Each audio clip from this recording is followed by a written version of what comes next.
So hello everyone, how are you all? I hope you all are doing good. In this video, I am going to tell you about what is deterministic finite automata. So let me first tell you, I have already told you about what is automata and what are the types of automata. Deterministic finite automata is one of the types of the finite automata.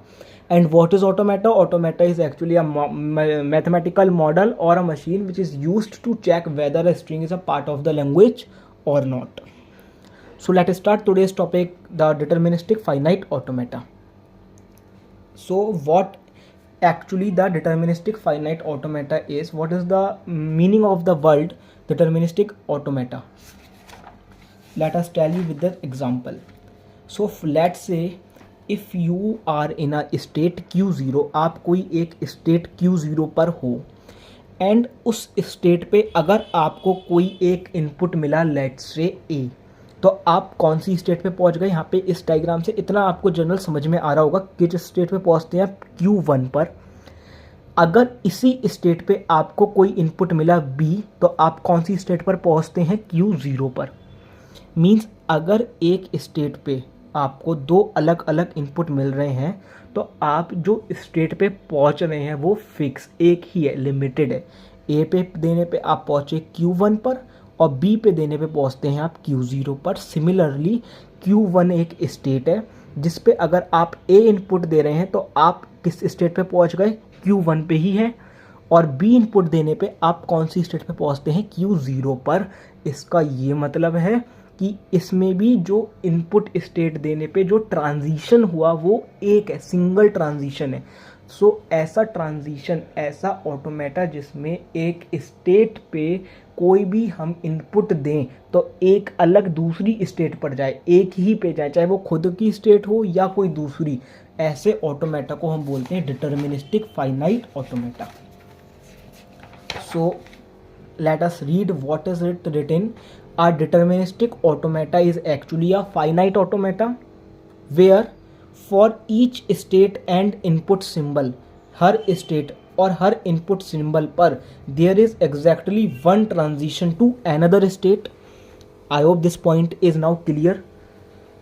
The behavior is predictable and there is no ambiguity. अब deterministic finite automata को बनाने के लिए क्या क्या components चाहिए होंगे, किसकी मदद से एक डिटर्मिनिस्टिक फाइनाइट ऑटोमेटा बनता है? These are the components which I have already told you in my previous video, you can check it out, but for your understanding I am repeating again in a quick format. So first of all you need states which is denoted by Q, and what is the state? State is actually the finite set of symbols, finite set of states. Second is alphabet. Alphabet is actually the set of input symbols, transition function, initial state and accepting state. This is a final state. So what is DFA? अगर आपके paper में question आता है what is DFA, so you have to write this all. So what is DFA? DFA is actually a 5 tuple. 5 tuple क्यों? क्योंकि इसमें हमें इसको बनाने के लिए इसके कंपोनेंट्स क्या क्या होंगे? Q means your states, alphabets, transition, initial state and final state. ये 5 चीज़ें चाहिए, इसीलिए इसको बोलते हैं 5 tuples which can be used as finite acceptor because its job is to accept certain input string and reject other. Means finite automata, deterministic finite automata का काम ये है कि तुम्हें चेक करना है कि वेदर जो आप स्ट्रिंग चेक कर रहे हैं वो उस लैंग्वेज में प्रेजेंट है या नहीं। अगर है तो वो आपको बताए कि हाँ प्रेजेंट है, और अगर प्रेजेंट नहीं है so it will also reject that string. अब इन our upcoming videos I am going to tell you 4-5 examples how to make the deterministic finite automata. So watch that video in a sequential manner, means line wise. Do not skip that videos. I hope this is clear and this much is still for today.